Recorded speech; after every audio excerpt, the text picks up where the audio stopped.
Welcome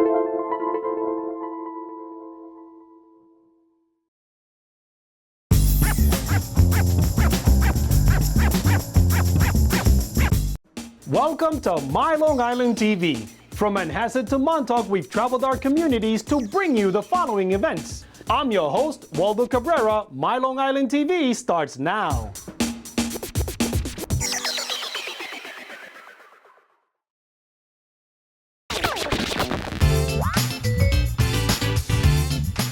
I always wanted to have a record store. It was just a dream, trying to figure it out, but I had a million jobs before that. And then one day my friend and I were sitting around saying, whatever happened to that record store we were going to open? And we just said, all right, we're going to go to every garage sale we could find. We're going to empty our personal collections. 35 years later, we're still here. I just buy off the street and I sell reasonable. I charge reasonable. I pay reasonable. And it just seems to work, and at this point we're practically one of the few left in the world. I've been coming to Mr.Cheapo's probably 30 years. This is one of the few places that had stuff when I was really young that you could get out of the country that wasn't readily available because there was no internet at that point. So you could get really different things here that you couldn't get at like a Tower Records or, now Target or whatever. I used to work here during like the holiday season and like kind of grab the CDs from the back, like the little kid running to the back, grabbing the CDs, then doing the handoff. I wasn't really much into music until my mid-teens.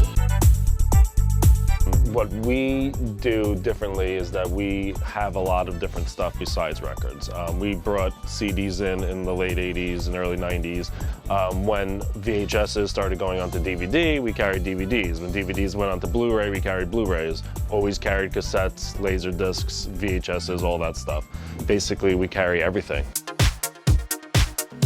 We come here at least once or twice a month because a place like this still stay true to what music is really about.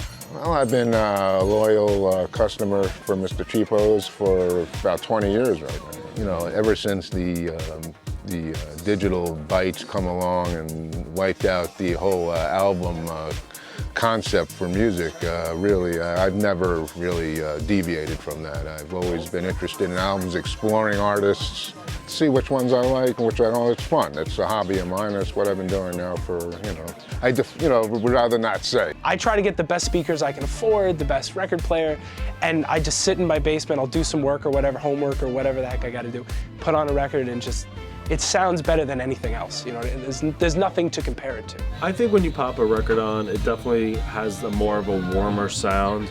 And it just makes you enjoy the record more. You kind of have that little break in the middle, a little intermission, you flip the record, and it's fun. I bought over 1,000 CDs today. I think every small business is important.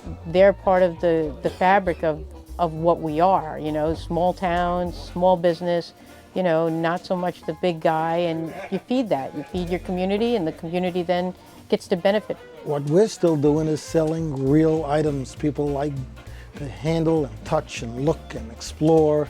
I know guys with gray hair and kids that are in their 20s that said, I came here on my bike. And they're still coming back. And if they're visiting family, they'll come in just once or twice a year. Wow, you're still here. I gotta get something. What's better than your work is your fun. And I've been super lucky and had a wonderful time doing it.